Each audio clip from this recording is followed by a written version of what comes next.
This is Jackie Clement, CEO and Executive Director of the Fair Media Council. Welcome to Session 4 of the FMC Primary Sources Speaker Series.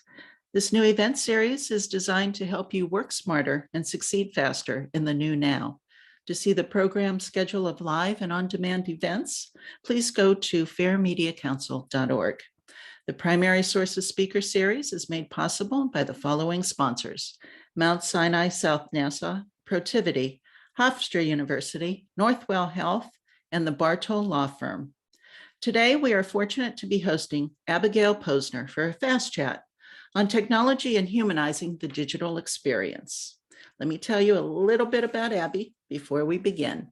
So Abigail Posner today is director of the Brand Unit, which is Google's creative think tank for agencies and brands. As a thought leader, author, manager, and corporate executive, Abby inspires people to view their business challenges and everyday behaviors through a more human lens that celebrates the multifaceted aspects of the individual. So today we're going to talk to Abby about technology and humanizing that digital experience. So I'm going to ask Abby to come on now and start her video and audio. Hello, can you see me, hear me? Yes, you're all good. Thank you so much for joining us this morning, Abby. Excellent. So here's the deal. You're different, but you're my kind of different, because when I look at your background, it doesn't make any sense on paper, but somehow it all comes together today. So you went to Harvard University. Yes. You studied anthropology. Yes. But you're working for a technology company. You blog about beauty, and you have a YouTube series. So all of these things seem rather disconnected. Yeah. But yet they're not. So how are you making this work? And what does this mean, especially for life today? Sure. Well, thank you so much for having me on this show. I am so inspired by you, Jackie, so this is going to be a fun conversation. So, none of this was done in a premeditated fashion when I think about my career trajectory and then what I do. Really, it's all about really what I love. But there is a through line, there is a leitmotif. And I would say it started way before college, but then I found my home in college, where I found this thing called social anthropology. And actually, I was fortunate enough to study a subset of that called economic anthropology. But that's a conversation for another day. But really, if you break it down, social anthropology is all about trying to understand why people do what we do. Why we eat what we eat, or wear what we wear, or in the case of economic anthropology, trade what we trade, right? And so it was so fascinating to me to dig into these whys, because people often forget it, or they think it's frivolous, or who cares why we wear what we wear. But if you actually dig deep, you reveal so much about our culture and our values and really what makes us tick. So that quest for understanding the why of human beings just kind of stayed with me, and I couldn't get it out of my system. And after a horrible stint in management consulting, my fault, not theirs, I moved into advertising, and I was a brand strategist. And in that field, I had to kind of do the same thing. I had to understand what makes people tick. I had to understand why people buy what they buy. Everything from Cheetos to financial services to insurance. And the answers to those whys were often profound and game changing, leading to so many new product ideas, communication ideas, brand ideas. And then while that was happening, I did a piece of work for a beauty company. And the question was, well, what does beauty mean for women in the United States? And in other words, let me restate the question, because literally the question was, how are American women seduced by beauty? It was asked by a Frenchman. I said, well, that's like a 5,000-page dissertation, but I will go at it. And so for a year, I dug into what is it about our relationship to beauty that explains why we have this polarity of feelings about it. We demonize it, but we idolize it. And what does it mean if you're this age or that age, or if you're male or female, or come from this part of the country or that part of the country? And I just kind of really dove in. And then I had all this wealth of knowledge about why people feel the way they feel about beauty. And it is profound, right? I mean, people are still having beauty contests. Mhm. Why? Why do we still have beauty? What is going on there? Now, you could say, oh, people are having beauty contests. They're so stupid or frivolous. Or you can say, no, there's something going on here, and let's dig underneath the surface and try to understand it, right? But anyway, I had done all this work, and then the beauty brand didn't know what to do with it. So I said, you know what? I'm going to capitalize this on this, and I'm going to blog about it because there was no voice around this. There were voices around like what you can get on, for sale at Sephora, but there were no Right. voices around really what is going on with beauty. And the seemingly frivolous always gets me excited. The seemingly banal always gets me excited because I know underneath it you will find some real depth of understanding of human beings and how ingenious they really are. Okay, so fast forward, and I got out of advertising and said I want to do something different. I landed at Google. And I had to kind of figure out what I was going to do there. And I really felt like an imposter, quite frankly, because I didn't know a ton about tech. I mean, I wrote this blog, but I knew I came because I had an understanding of the advertising community and particularly the role that I was in. But still, when you join a place like Google or so many companies for that matter, you can't just do the job. You got to figure out how you're going to make it really impactful and influential. And so I jumped into this thing and I didn't really know what I was doing. But then I saw an opportunity. And it was that at the time, and maybe because I was so much of an imposter, right? At the time, there was a lot of information, great information, about what people were doing with the digital space. So, how often they were looking on their smartphones, or what crazy videos they were watching on YouTube, or Mhm. all the social media sites they were playing with, right? But nobody was trying to understand why. Okay. Why were they on their smartphones so much, really? Mhm. Or why were we watching these crazy videos? Are we just stupid? I didn't think so. Or Mhm. why do we need to be on so many social media sites? Isn't one enough?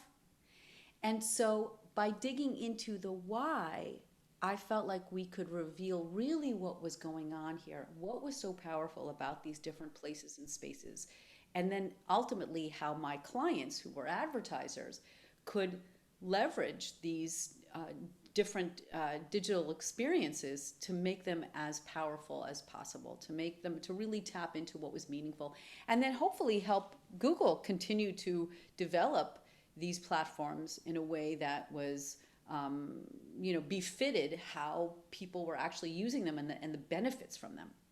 Because people may think of a phone as a very functional piece that gives me the time and the day, and I can make calls and I can take pictures.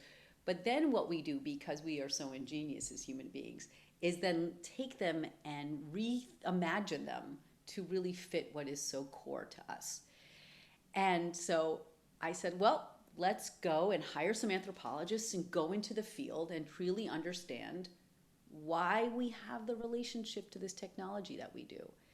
And what's this all about? And they literally, went into the field like they would do an academic study and came Mhm. back with so many fascinating insights. So you see, the through line is really just always trying to understand why we do what we do. And as I said, the seemingly more banal, the better. Um, and it really opened people's eyes to like, what is this all about? And that this is not some crazy, weird, techie space that I can't wrap my head around. There's actually real kind of humanness to this. And we ended up calling this series Humanizing Digital. And so, fast forward to today, I run a team of multi teams, and one of the first teams I started Mhm. that is now part of this overarching team goes into our data sources and tries to understand why people think about certain issues or products or brands the way they do. So again, it's always about trying to understand the why. And because YouTube is one of our key platforms, I thought, maybe I should learn how to be a YouTuber, right? Instead of just talk about it in theory and have teams that develop Right. advertising ideas for that space, which is what we do. So I started a series during COVID. I was like, what am I going to do? And I started a series called Decoded, Mhm. where I interview folks and really try to get underneath the skin of why they do what they do and who they are. And really try to reveal, really the humanness in all of us, whether you're a ballroom dancer or a colonel in the army or a public advocate, and the list goes on. So that's always been my interest, is the understanding of who we are. And so I took it with me all the steps of the way. And I truly believe that if you love something, you should follow it. The term I use is follow the love, right? Because it will reap rewards. And the other thing I learned over time too, which I've adapted into my life, but I didn't realize it until later on, that I'm actually doing something in particular. It is that, very young, I realized I needed to cope. I needed to have a strategy, a survival skill, because I never really felt like I was smart enough. I never felt like I could compete against my siblings who are so smart, compete against my fellow students who were wicked smart. So I said to myself, like, what am I going to do? I'm going to have to tap these different sides of myself. Mhm. Um, Maybe it's my love of fashion, right, or beauty, or maybe it's my background, my Jewish background. I went to Jewish schools. I studied Talmud and Torah and Jewish philosophy. So I'd always tap these different sides of myself and incorporate them into what I was doing to give me some kind of edge, to give me some kind of story that was unique to me and that I kind of understood and I knew. Um, and so as I started growing up and I left college, and then again, this story of my beauty blog, even though my client didn't want it, right? Didn't know what to do with the information. I mean, they liked it. They didn't really know what to do with it. I thought, well, there's this thing called the internet and there's this thing called blogging, and I probably need to have a voice. So Mhm. why don't I combine that with my love of beauty and my love of human beings? And so hence I created this blog. And when I got to Google, similar story. Okay, I'm an imposter. I don't belong here. I'm not smart enough. But you know what? Well, I may not know a lot about technology. I know a ton about anthropology. And no one was really combining these sides together to come up with a new concept that was going to open the eyes of our clients in a new way. And as I started realizing that I do this, I started looking at other innovative people that I admire. And I realized they're doing the same thing. They're combining their different sides. And so, what I used to see as a survival skill became a superpower. And I call it embracing our expansiveness. So, I feel like, well, I never thought about this until now. There are themes in my life, my love of human beings and understanding who they are, and my sense of passion that I just can't throw it out the window for something else. I have to hold on to it. And the fact that I love these different things and find them interesting is a good thing. Don't worry if it doesn't fit the brand that you're supposed to be fitting into, because Mhm. ultimately what's more important is how you use your sense of creativity to find connections among them to give you a unique story and give you a unique voice. And that's really at the heart of creativity. Creativity and innovative thinking is about bringing unlike notions, concepts together. Like think Star Wars, sci-fi meets Greek tragedy coming together. That's Yeah. what so much of innovation is. So the fact that you can tap these different sides, cultivate them, tap them, find a connection point, or as I say, look for the link. Wow, you can then pursue something that is so unique to you that you're passionate about, and all comes together. Okay. Do you think that now that I want to say that we're out of the pandemic, although it doesn't look like we're going to have a very good fall coming up. Yeah, but do you think COVID really kind of opened organizations' eyes to the fact that your kind of background or people with disjointed backgrounds can bring a lot to the table that they otherwise would have dismissed? Like once upon a time, if I got an accounting degree, I went off and I became an accountant. Like No surprise there. But now it seems like people with accounting degrees can become lots of other things. And it's not a bad thing anymore. It's Right. not that you failed as an accountant. It's Right. that you realize you have value other places. Yep. And I'm wondering, based on what we're seeing on headlines today, with basically every industry saying we need to be more innovative. If there's one thing COVID told us, is we're not innovative enough, not only in our daily existence, but for what we're going to need to be doing in the Yep. future. Yep. So is that how this all starts to fit together? You could I couldn't say it any better than you. That is literally the way I kick off my speeches now, right? Because I speak about innovation and creativity, not in a technical way. I talk about it in terms of how can we be as innovative as possible because that is our currency now. Absolutely. And if COVID taught us anything, it's that at a moment's notice, you're going to have to innovate. How you Yeah. talk to your clients, how you teach your children, how you entertain yourself, right? I mean, everything. And so I can't stress enough how important. And by the way, this is something that was important to me prior to COVID, but now it's just kind of I think risen to your point to the surface. How at the end of the day, it's all about coming up with ideas, and ideas, as I said before, at the heart of creativity. Ideas stem from really combining unlike notions and concepts. I used to do this with my clients to come up with ideas, and it doesn't take that long. That's the amazing thing. It's not like you have to spend 5 months in a secluded in an idea lab to come up with ideas. Yeah. You can do it in a matter of minutes. In fact, don't let your brain overthink because it'll probably kill an idea. Our brains are hardwired to want to make connections. Those are the synapses in our brains.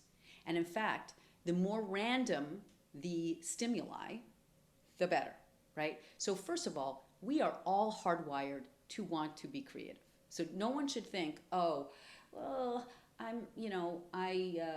whatever, I'm an accountant or I'm something else. That's not creative. I'm not a musician. Absolutely not. We are all hardwired to want to do this. Our brains want to make connections. They want to synapse, right? Leonardo da Vinci discovered this centuries ago. He said the human brain cannot fathom a series of unrelated objects, items, images without our brains trying to connect them. We cannot not make connections. So that's great. The thing is we have to be open. And this is where this conversation comes in, right? We have to be open to lots of stimuli that we may filter out and be willing to make connections that may seem bizarre at first.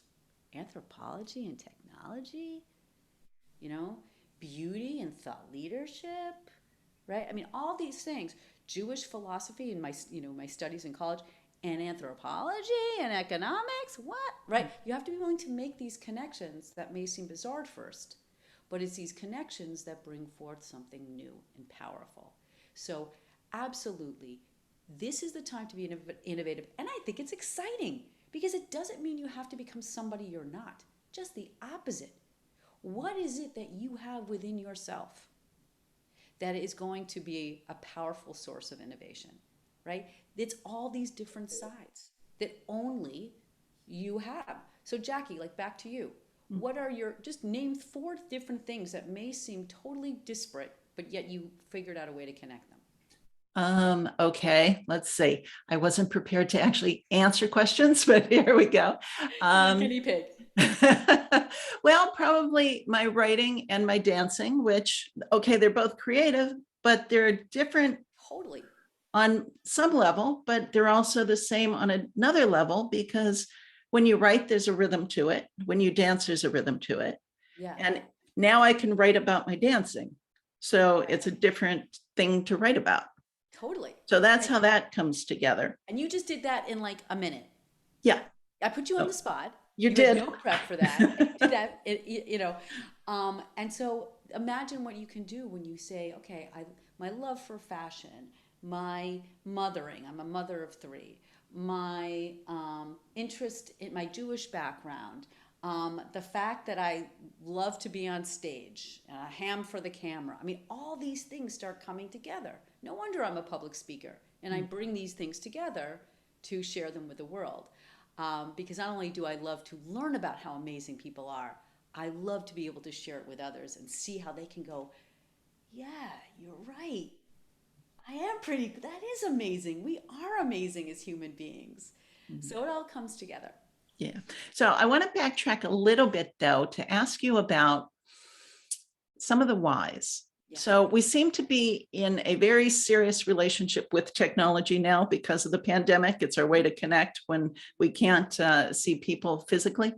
Um, why are we so attached to technology? What is it within us that we have this love-hate relationship? And I also, before I forget, I do want to know, why do people like Cheetos? That to me You know what? is one of those I great honestly, mysteries of life. I don't remember the Cheetos. I did work on Hot Pockets, so but that I'll answer, if we get to it. But look, I think if we go back in time, Mhm. human beings have always been on the quest to progress, and we've always been um, striving to develop that technology to help us progress. Someone discovered fire, right? A long time ago. Mhm. That was a technology that we did not have before. And that technology allowed us to see at night, allowed us to make food, cook food, allowed us to sterilize. I mean, so on and so forth. Was it also harmful? Can you burn down a house with fire? You can. But throughout culture, we have developed these technologies, figured out ways to use them we never even thought we could or needed to do. And we also learn how to navigate them so that we can mitigate the challenges that come forth with it. Because there are always going to be challenges. That's human that's human nature, that we'll see something that we can use for good and we can use for bad. And the human species, generally, I believe, wants to progress. That's kind of the mindset of an anthropologist. Like, the reason people are doing seemingly weird things is actually because it has value, right? Not that they're weird. Okay. So when you have that mindset, you recognize that for the most part, we use fire for good things. We don't use fire for bad things. Okay, so let's go through, history. Metallurgy, another technology, which thank goodness we have, because now we can cut meat, right? And now, did people also make swords out of it? Yes, right? So there's Yeah. always going to be those two sides. The printing press, something that I'm sure you feel very Mhm. passionate about, right? Yeah. That changed the entire universe. We could now be educated. It could also print Mein Kampf. Mhm. So should we say the printing press should now be destroyed because something like Mein Kampf can be printed from it, Right. right? So there's always things that we as society have to do to ensure we're using that technology in the most powerful, meaningful, uplifting way. So I don't think, it's the last 20 years or the last 50 years, with IBM that we started getting interested in technology. We always have. It's just how it evolves has changed. And so, I think particularly now during the pandemic, we have a heightened sense of, um, for the most part, goodwill towards technology. Of course, there are issues around privacy. Of course, there are issues around the story, you see the headlines. But for the most part, how would we have gotten information about where to get vaccinated? Right. How would we have been able to educate our children? How would we have been able to have meetings?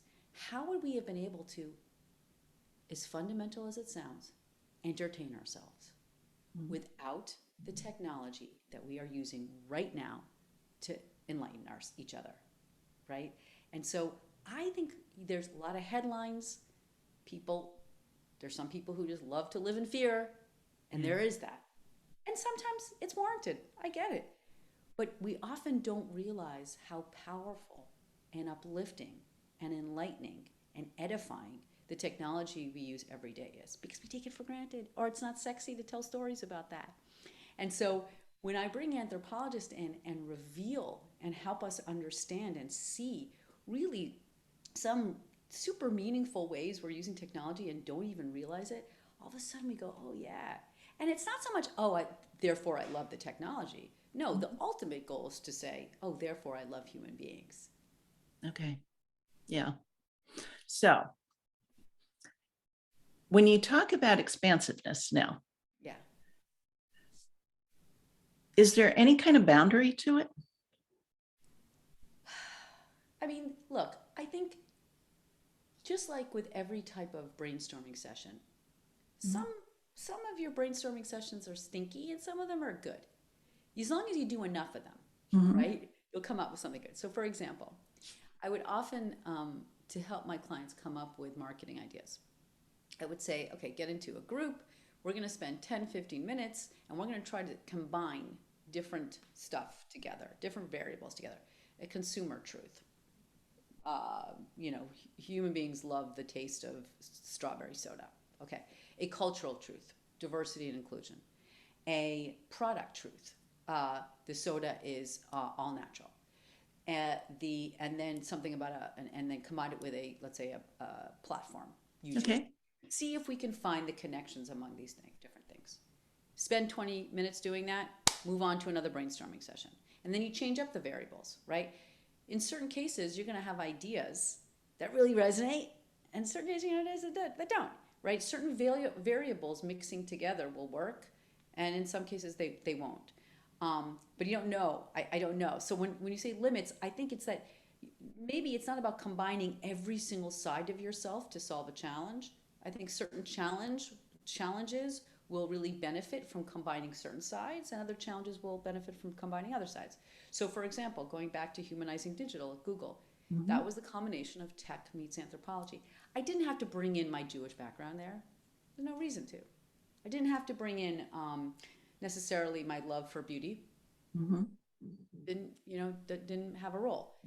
When I started doing Decoded on YouTube, then I started bringing in other different facets of myself, because I wanted to show that everybody, no matter their background, has something interesting to say. So I would bring a fashion designer who's now a good friend of mine, a stylist to the stars, and then I had another interview with someone who is a business leader and wrote a very serious book about business. And you're like, wait, what's the connection? The connection is that we all have depth of stories to be shared. And they too combine different sides to get to the opportunities that they have in front of them.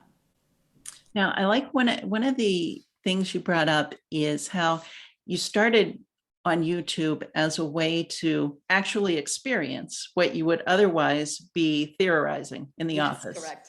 So what did you learn from that? Because I think that's interesting, because a lot of people just don't do it. It's like the CEO that never visits a customer or a client and really has no idea how his or her organization is actually performing. It's really hard. I have a lot of respect for the YouTube star. I'm trying to get subscribers, and I have to twist my son's arm to get his friends to subscribe. It's really hard.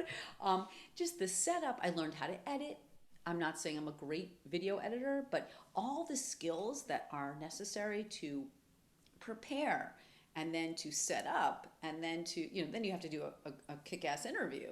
And then you got to edit it, and then you've got to solicit and make sure people, and advertise it. And it's just a whole series of processes. So now I have so much more respect for the YouTube star, and can learn and see things I didn't see before, because I'm so thrust in the middle of it.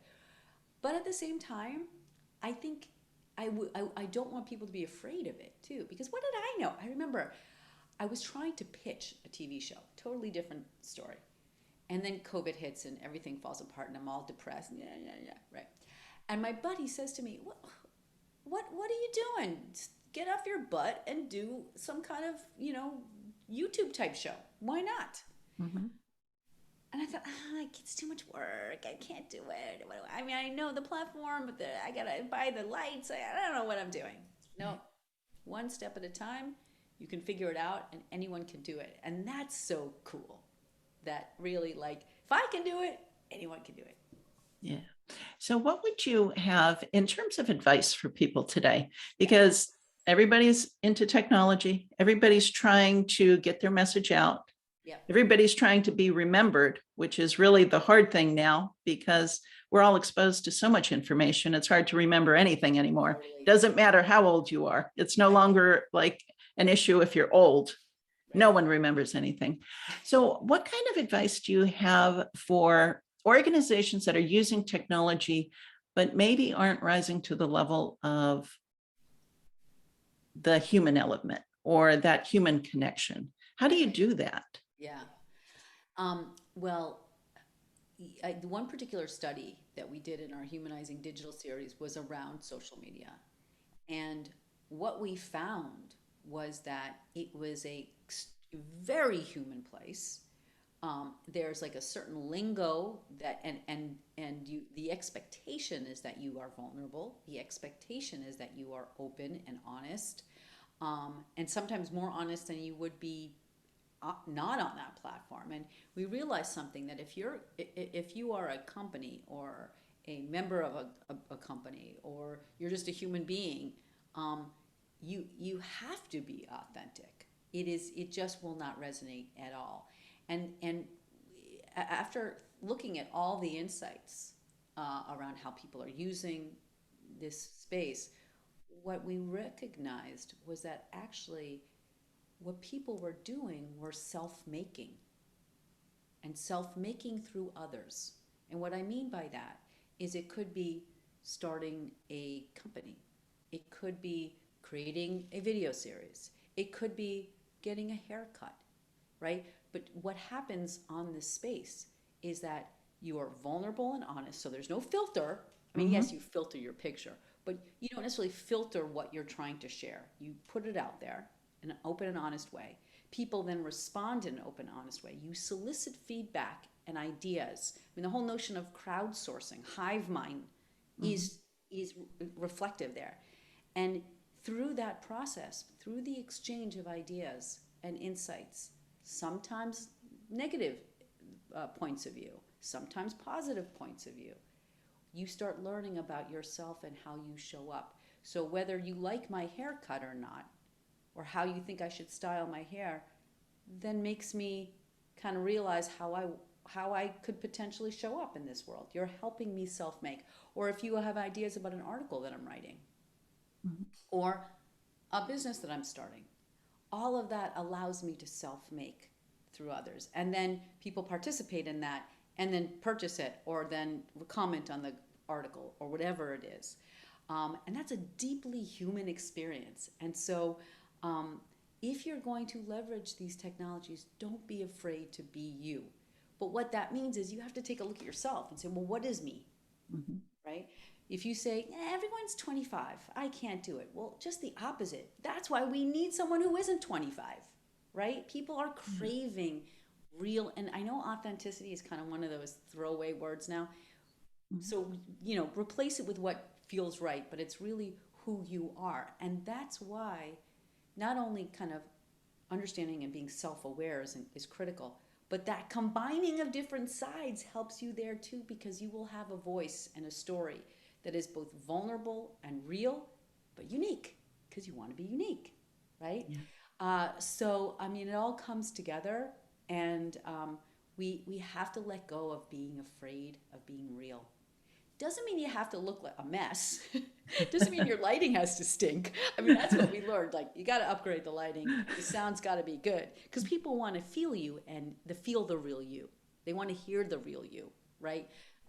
They'll forgive you if a cat hops on the desk, but that there's still an element of professionalism, but still it's about your story, and that's what people are really craving right now. Okay, we are almost out of time. I have one more question for you. Sure. A little bit off the beaten path, but it's one of the favorite questions according to the audience. And that is, and it's something you may have not thought about before, what's the best part about being Abigail Posner? The sense of adventure that I think I have. I'm a very curious person. And that sometimes is my downfall, because I feel like I have to do all these things and meet all these people. But because of that, it also propels me. It propels me to travel to different places, meet interesting people. I have a hashtag in the back of my brain that I use all the time, which is just say yes. When Jackie calls me and says, hey, would you be on this webinar? Just say yes, which seems so basic, but so Yeah. many people say no, right? Just say yes to meeting somebody you don't know. Just say yes to trying maybe a food you didn't think you'd like, Mhm. right? And all of a sudden the doors open. And because of that aspect of my life that I've just said yes, not without trepidation, mind you, Mhm. but I have explored different sides of myself and different sides of the world.